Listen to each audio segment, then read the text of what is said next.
Jadi kelihatannya Pak Jokowi dia apa namanya? Ada pepatah bilang begini, you cannot see the wood for the trees. Anda tidak bisa melihat hutan kalau terpaku pada pohon-pohon. Demikian juga Pak Jokowi, dia nggak bisa lihat problem besarnya karena terpaku pada hal-hal remeh-temeh itu tuh. Kunci digembok segala macam. Kan semuanya bermula karena kepanikan. Datangnya kepanikan kenapa? Karena ada gas air mata. Kalau parfum yang disemprotkan, yang orang gembira-gembira aja tuh. Jadi hal semacam ini menunjukkan juga pemahaman beliau tentang akar persoalan itu kurang sekali tuh. Orang tentu akan kecewa. Ini bagaimana kok urusannya urusan pintu itu kan urusan gampang aja tuh, kan di semua tempat juga bisa bikin perbandingan. Tetapi kasus ini yang kemarin Aremania dan rakyat Indonesia marah sampai ke seluruh dunia, bahkan di Eropa itu orang pakai pita hitam itu menunjukkan ini kasusnya bukan sekedar pintu Pak Jokowi gitu. Jadi minta maaf dulu lah, baru kita ngomong tentang bagaimana memperbaiki itu. Karena rasa empati pada korban itu kurang diperlihatkan. Langsung ya nanti kita usut segala macam tuh. Bukan sekedar Pak Jokowi, juga ketua PSSI segala macam itu. Jadi nggak ada semacam pendalaman batin tentang peristiwa itu. Itu masalahnya. Sehingga karena itu kemudian Arema atau masyarakat umum, bahkan Persebaya, bahkan segala macam, kan kita lihat sekarang adalah seluruh supporter yang dulu berkelahi atau musuh-musuhan sekarang berkompak untuk mengatakan itu karena aparat. Jadi supporter di mana-mana juga sekarang merasa wah kami juga bisa kena hal yang sama tuh. Jadi bagian ini yang mesti didalami oleh Presiden Jokowi. Jadi kita ingin Presiden Jokowi itu punya perspektif lah. Seluruh masyarakat menunggu itu apa perspektif Presiden. Ternyata perspektifnya sesempit pintu yang dimasalahkan. Ya. Nah, sebenarnya di seluruh dunia juga yang dari jauh pun, Bung Rocky sudah bisa langsung mengambil kesimpulan ketika tahu bahwa korban itu akibat ada orang berlarian karena semprotan gas air mata. Dan kenapa mereka bisa menyimpulkan itu? Karena FIFA sudah jelas melarang, statuta FIFA melarang ada penggunaan gas air mata. Sementara, jadi Kapolda misalnya menyatakan bahwa itu sesuai dengan SOP. Dari situ saja, makanya seorang kolumnis di New York Times atau juga fans di Bayern Munchen atau di bahkan pemain-pemain di seluruh dunia bisa langsung menyimpulkan ada persoalan yang serius pada petugas keamanan kita, bukan pada persoalan supporter atau pada stadionnya. Nah, informasi-informasi begini yang aparatnya Pak Jokowi atau staf khusus segala macam nggak brief. Kan Pak Jokowi perlu di briefing tuh. Ya. Internasional begini itu, terjemahkan New York Times, terjemahkan koran-koran di Eropa supaya Pak Jokowi ngerti bahwa oh iya ya, bahwa semua sepakat bahwa ini melanggar aturan FIFA, bahwa seluruh dunia langsung bisa melihat apa penyebab dari kejadian brutal itu tuh. Jadi dunia nggak melihat pintunya, jadi Pak Jokowi mesti diajarin supaya bisa berpikir lebih lebar supaya dia dapat perspektif dengan perbandingan-perbandingan tuh. Ini bukan cuma salah Pak Jokowi, ya itu memang kapasitas beliau begitu, tapi staf di sekitar dia tidak kasih informasi yang benar tuh, sehingga Pak Jokowi akhirnya merasa ya ini cuma soal karena pintu kecil itu. Jadi hal-hal begini yang dari dulu kita ajarkan pada istana supaya berpikirnya itu lebar dan dalam, itu masalahnya.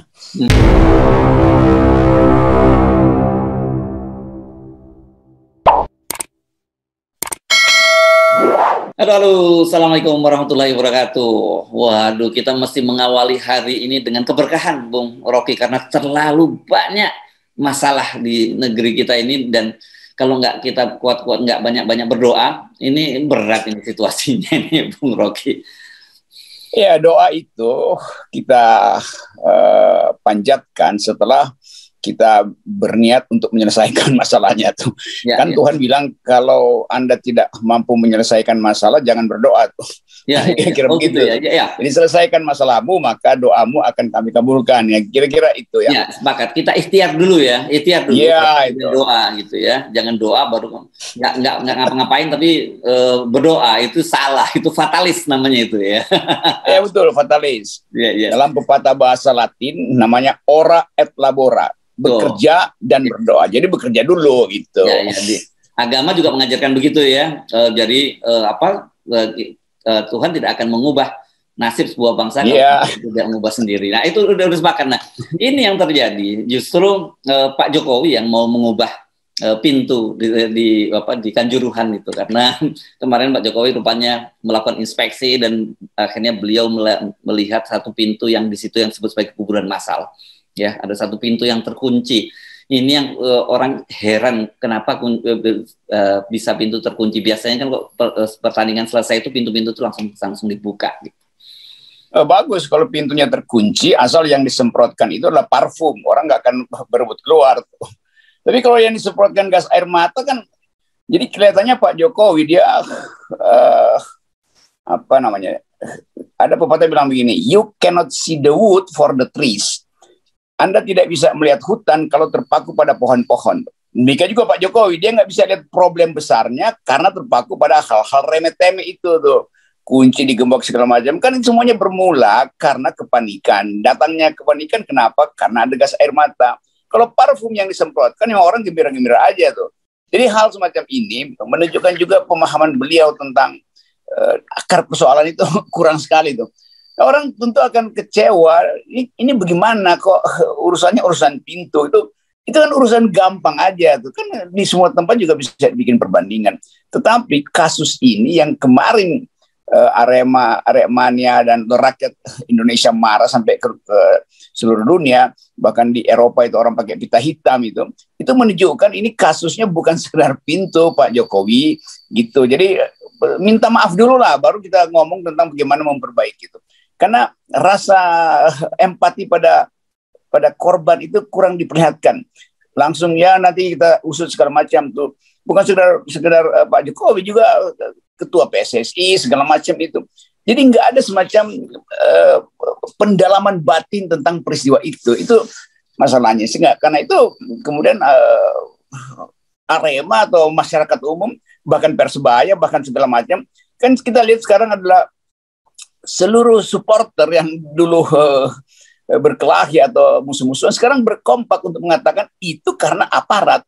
Jadi supporter di mana-mana juga sekarang merasa wah kami juga bisa kena hal yang sama tuh. Jadi bagian ini yang mesti didalami oleh Presiden Jokowi. Kita ingin Presiden Jokowi itu punya perspektif lah. Seluruh masyarakat menunggu itu apa perspektif Presiden. Ternyata perspektifnya sesempit pintu yang dia masalahkan. Ya, dan kemudian beliau meminta diaudit seluruh stadion. Padahal persoalannya bukan di stadionnya. Jelas ada Komnas HAM sudah memberikan semacam gambaran awal dari pertemuan awal mereka. Persoalannya bukan supporter yang menjadi kerusuhan, bukan supporter yang turun ke lapangan yang membuat kerusuhan. Dan kemudian secara khusus New York Times itu yang menyoroti. Itu kalau New York Times serius menyorotinya karena ternyata memang polisi kita tidak terlatih dan kemudian juga tidak pernah dimintai tanggung jawab. Jadi selalu berulang setiap kali ada kesalahan, ya tidak ada tanggung jawab. Itu sebenarnya inti persoalannya gitu. Betul, jadi tanggung jawab itu yang kita tagih itu pada siapa? Ya pada aparat tentu saja. Aparat tertinggi dikendalikan oleh siapa? Ya oleh presiden lah. Tapi mungkin terlalu tinggi kalau ke presiden, Kapolda ada tuh. Jadi bukan sekedar siapa yang di lapangan atau panitia yang ada di lapangan.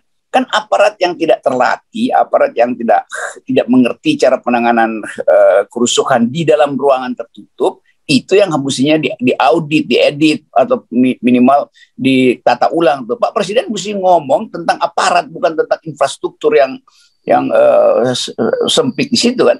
Kan begitu cara kita melihat soal itu. Dari awal kita udah bisa lihat gerakan gas itu kemana tuh. Jadi harusnya misalnya kalau mau sekedar asal-asalan, mestinya gas itu ditembakkan ke pintu yang terkunci, itu pintunya jebol baru bikin. Begitu jadinya kan. Tapi tetap orang menghitung tuh itu lapangan sepak bola ya pasti potensial ada kerusuhan. Karena itu latih cara mengatasi kerusuhan, bukan dengan membabi buta menembakkan kiri kanan tuh. Jadi bagian-bagian teknis itu kan mudah dibaca, tetapi presiden juga harus mengerti bahwa penyelesaiannya bukan penyelesaian teknis. Ini satu sistem pengamanan yang buruk di mana-mana tuh. Pada pengamanan mahasiswa juga buruk, segala macam demonstrasi. Jadi sistem pengamanan, pelatihan aparat kita itu yang mesti diperbaiki Pak Presiden. Bukan mata Anda itu tertuju pada pintu yang sempit, itu juga jadi sempit perspektif Anda. Ya, karena kalau kemudian dipersoalkan Stadion Kanjuruhan, ini bisa jadi persoalan dengan Bu Megawati, karena ini stadion yang meresmikan Ibu Megawati loh. Jangan-jangan Pak Jokowi juga nggak tahu tuh. Ya akhirnya orang kait-kaitkan hal semacam itu. Tentu Ibu Megawati nggak pernah berpikir bahwa aparat penjaga ketertiban pertandingan itu tidak terlatih. Tentu Megawati merasa udah terlatih, sehingga ya bagian-bagian itu sebetulnya akhirnya orang kaitkan lagi kan. Lalu Ibu Mega nanti akan berkomentar, ya kan saya buat itu dengan asumsi bahwa Pak Jokowi akan melatih kepolisian, jadi jangan salahkan saya. Kira-kira begitu nanti Ibu Megawati.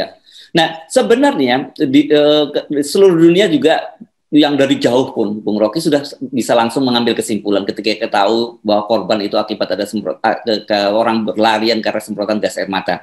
Dan kenapa mereka bisa menyimpulkan itu? Karena FIFA sudah jelas melarang, statuta FIFA melarang ada penggunaan gas air mata. Sementara, jadi Kapolda misalnya menyatakan bahwa itu sesuai dengan SOP. Dari situ saja, makanya seorang kolumnis di New York Times atau juga fans di Bayern Munchen atau bahkan pemain-pemain di seluruh dunia bisa langsung menyimpulkan ada persoalan yang serius pada petugas keamanan kita, bukan pada persoalan supporter atau pada stadionnya. Nah, informasi-informasi begini yang aparatnya Pak Jokowi atau staf khusus segala macam nggak brief. Kan Pak Jokowi perlu di briefing tuh.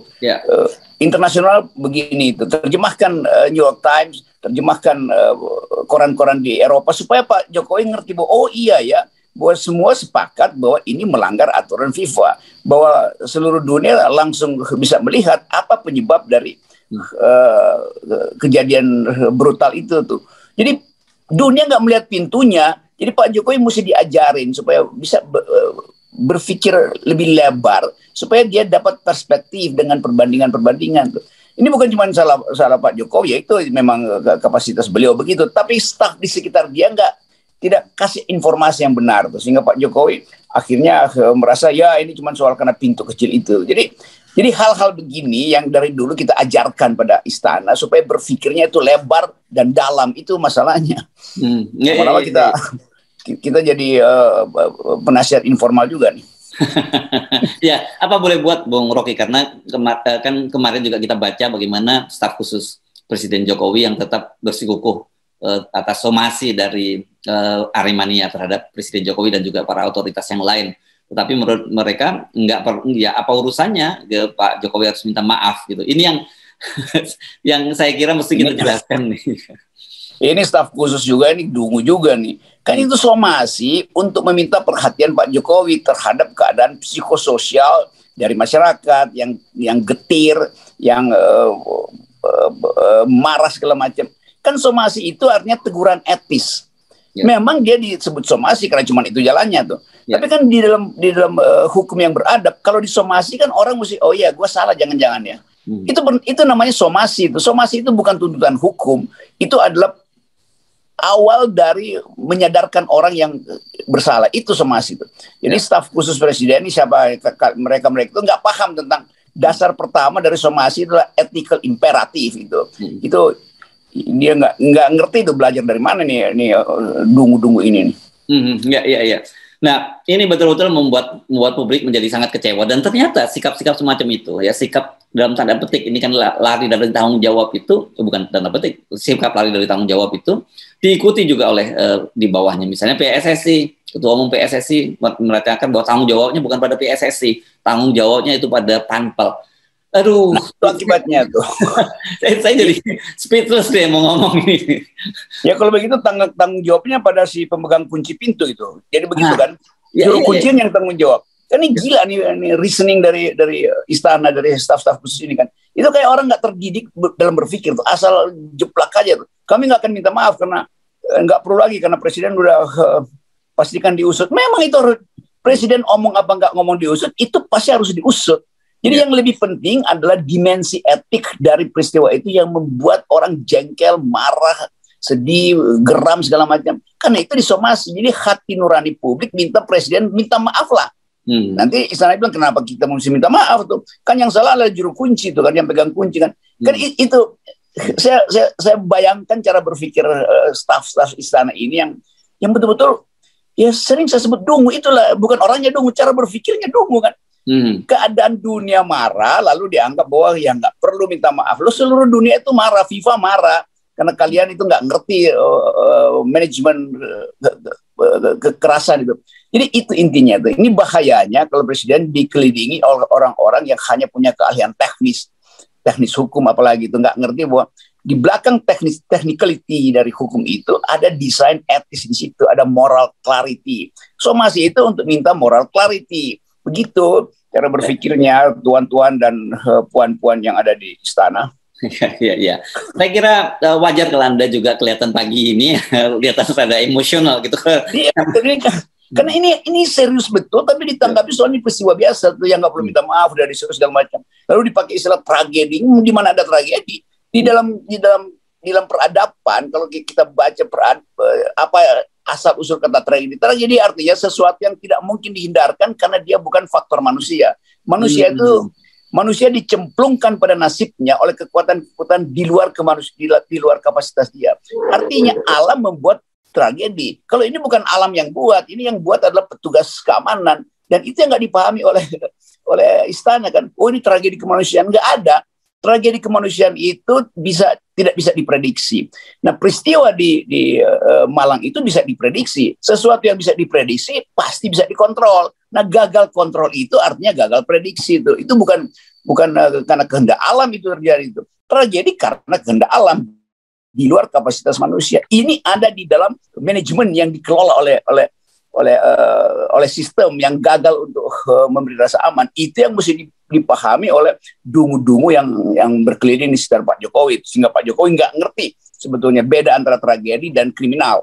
Ya. Oke, Bung Rocky, kita teruskan ya. Ini karena saya keterusan emosinya nih.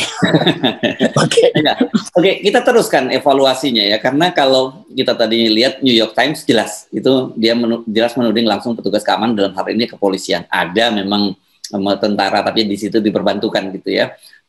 Dan ini sebenarnya kalau kita lihat memang terjadi soal serius kelihatannya di internal kepolisian. Kemarin ini kita geger ada dua prajurit polisi ya, dua prajurit polisi ini dua bintara ya, saya kira dua bintara polisi di Polda Papua Barat itu yang rupanya diminta mengantarkan kue ulang tahun untuk TNI yang kemarin merayakan ulang tahun ke-77, tapi malah melakukan pelecehan, semacam malah dia supaya ulang tahunnya dijilat, dia menyatakan supaya tidak panjang umur dan sebagainya, dan ini membuat pimpinan Polri kalang kabut dan harus minta maaf pada pimpinan TNI. Ini keadaan yang dalam keadaan semacam ini kita selalu minta pertanggungjawaban. Saya rumuskan kembali bahwa tragedi nggak perlu ada pertanggungjawaban karena itu desain semesta tuh. Tetapi ini butuh pertanggungjawaban tuh. Nah, karena itu juga kemudian orang merasa bahwa kalau nggak ada pertanggungjawaban, jadi semua orang bisa suka-sukanya gitu, melecehkan atau menghina segala macam. Jadi ini satu paket bahwa institusi Polri itu memang disorot oleh publik dan nggak ada pembenahan. Udah dari kasus Pak Sambo tuh nggak ada pembenahan. Lalu terjadi ekses semacam itu tuh. Bayangkan misalnya kalau kemarahan itu tumpah bersama dengan kemarahan buruh, kemarahan supporter, dan kemarahan TNI, kan berantakan kan. Nah, itu pentingnya Pak Jokowi di dalam keadaan yang krisis semacam ini datang ke publik, kasih public address. Itu biasa di dalam hal yang betul dramatis tuh. Ada bencana, ada segala macam itu. Pak Jokowi datang kasih pidato pendek yang menenangkan, itu intinya tuh. Jadi jangan defensif atau apologetik. Jadi lakukan sesuatu secara dorongan keras dari batin bahwa bangsa ini sedang retak tuh. Satu peristiwa yang barusan terjadi di Malang itu ternyata tidak dipahami oleh anggota polisi yang ada di Papua misalnya. Kan itu. Jadi memang ini yang anggota di Papua mungkin ya sangat junior, dia belum bisa paham bahwa kita ada di dalam kecemasan, bahwa institusi polisi itu ada dalam sorotan tajam, bahkan dari internasional menganggap bahwa polisi itu memang nggak terlatih itu. Dan orang akan anggap polisi Indonesia juga berbahaya kalau begitu menangani potensi riot segala macam kalau terjadi G20 misalnya, kan itu semua tuh. Jadi cara memandang kita itu lihat hutannya, bukan sekedar lihat pohon-pohonnya tuh. Itu maksudnya. Nah, dan kemarin Anda tadi menyinggung Sambo, kemarin sudah diserahkan ya, kasus dilimpahkan, orangnya kan biasanya diserahkan juga, itu bukan hanya Sambo, bukan pembunuhan tapi obstruction of justice-nya, itu ada 7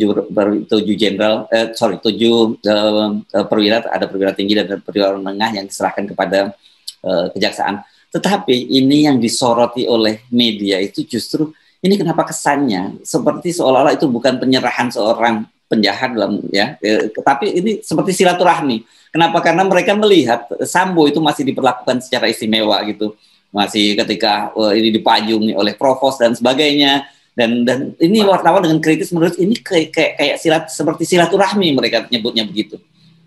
Itu akhirnya kita lihat betapa sinisme itu terhadap penyelesaian kasus hukum itu jadi unsur penting di dalam membaca keadaan politik. Jadi orang bahkan menganggap, bahkan udah diserahkan ke kejaksaan masih dianggap bahwa ya itu pasti basa-basi, pasti itu adalah ya semacam prosedur biasa yang kemudian nanti juga bisa dijelaskan sebagai ya hukum udah berjalan, kira-kira begitu kan. Tetapi di belakang hukum sudah berjalan, orang melihat hal-hal yang secara hermeneutik tadi itu terbaca bahwa oh ini sebetulnya bukan hukum sedang berjalan, ini lagi tukar tambah kekuasaan, tukar tambah kepentingan. Kan itu intinya kan. Nah, apalagi orang akan lihat oh ini perlakuan yang berbeda tuh, bahwa seseorang bisa dapat fasilitas, bahkan payung itu pun itu pertanda bahwa seseorang masih berkuasa, sehingga dia bisa kasih sinyal bahwa lindungi saya dengan payung, bahwa saya masih berhak dapat proteksi segala macam atau keistimewaan. Itu masalah kita tuh. Jadi harus betul-betul bersih supaya kita lega untuk menghadapi pemilu, menghadapi G20 segala macam tuh. Jadi keadaan ini kembali lagi Pak Jokowi harus tampil ke publik, beritahu keadaan semacam ini, proposal kami begini, hati nurani kami begitu tuh. Bikin aja teks pendek tuh. Kalau nggak bisa bikin dan bodoh-bodoh di istana saya buatin tuh. Lewat FNN kita kirim begini Pak Jokowi cara mengatasi batin rakyat yang lagi teriris-iris itu. Ya. Nah, ini memang wajar kalau wartawan-wartawan gitu kemudian ada semacam sinismenya mereka gitu ya. Karena kan kemarin itu ternyata hanya penyerahan formalitas saja. Oke, ditunjukkan mereka kepada publik, tapi tetap saja ada pesan perlakuan istimewa. Dan kemarin mereka ternyata kebalik lagi, yang satu di tahanan Mabes Polri, yang satu di tahanan Brimob. Harusnya kan soal-soal begini ini harusnya sedikit sensitif ya. Mestinya kejaksaan dan kepolisian juga paham bahwa ada kecurigaan dari publik terhadap itu. Mestinya ya diputus. Kalau kita kan orang bisa bertanya, benar nggak dia ditahan di Mabes Polri? Benar nggak dia ditahan di mana di Brimob? Dan kemudian orang juga bertanya kemarin misalnya Ibu Putri pakai masker, orang masih tanya harusnya copot dong maskernya Ibu Putri itu. Betul nggak itu Ibu Putri sebenarnya? Jadi muncul hal semacam ini yang ke publik itu. Jadi itu pertanda bahwa memang kepercayaan pada pemerintah udah hilang sama sekali itu. Yes. Kita tetap ingin ada TNI yang kuat, kita tetap ingin ada polisi yang bermoral, gitu kan, itu intinya kan. Yes. Dan kalau itu dipahami oleh kekuasaan, mereka akan pasti bikin semacam mock up gitu, konstruksi dalam pikiran. Kalau nggak pakai masker gimana ya, kalau ternyata masih pakai payung gimana sorotan publik ya. Jadi seolah-olah dianggap ini ya nanti juga hilang begitu aja kan. Tapi tetap kita mau beritahu bahwa ini negara yang berantakan di dalam segala hal, dan kecurigaan publik terhadap penegakan hukum udah hilang sama sekali. Kita tetap ingin dorong supaya Pak Listio cari jalan lain untuk menenangkan. Karena Pak Listio kita tahu beban beliau itu berat betul tuh. Harus menghadapi tekanan publik, harus menghadapi cara dia sendiri untuk menerangkan pada Pak Presiden segala macam tuh. Nah, demikian juga TNI. Pak Andika berupaya untuk membantu TNI itu. Tetapi terlihat bahwa friksi institusi masih berlangsung. Dan itu kan samar-samar orang melihat kalau begitu ada ketegangan antara TNI dan Polri. Ini kan bahaya tuh. Selalu mesti ada wake up call, ada beeper di dalam, ada yang beep bunyi di dalam istana. Nah, itu yang nggak ada. Jadi Pak Jokowi itu tersiksa juga karena dia nggak well informed, dia nggak tahu peta yang terjadi, dia nggak paham bahwa social unrest, kondisi psikososial rakyat itu lagi marah, dan ya mungkin juga nanti akan meninggi karena nanti akan ada demo buruh yang masih menuntut soal omnibus law. November nanti juga negara-negara OPEC akan menurunkan produksi, lalu harga minyak makin tinggi dan selesai. Jadi persiapan untuk arah krisis itu nggak ada di istana. Itu ajaibnya. Nah, oke. Tapi di tengah situasi itu, saya kira ini ada kabar baik, tapi sekaligus juga kabar buruk. Kita tentu masih ingat ya kemarin diagram jaringan Kekaisaran Sambu 303 itu ya.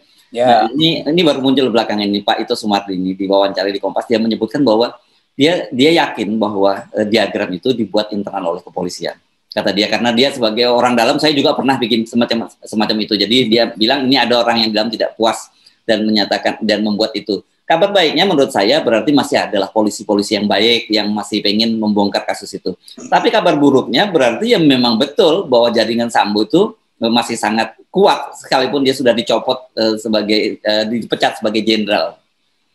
Ya itu, kalau yang bicara ya Pak Ito itu dianggap sebagai polisi yang etiknya itu bagus, kuat gitu kan. Orang dulu berharap dia bisa memimpin Polri itu. Tapi kemudian orang juga melihat bahwa ternyata banyak info yang samar-samar akhirnya dibuat terang oleh keterangan Pak Ito kemarin dia beri keterangan itu misalnya.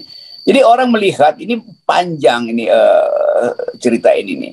Lalu orang mulai menilai sepanjang apa daya tahan Pak Sigit untuk menyelesaikan soal ini. Jadi kalau udah nggak tahan sebaiknya Pak Sigit meletakkan jabatan itu kan. Demikian juga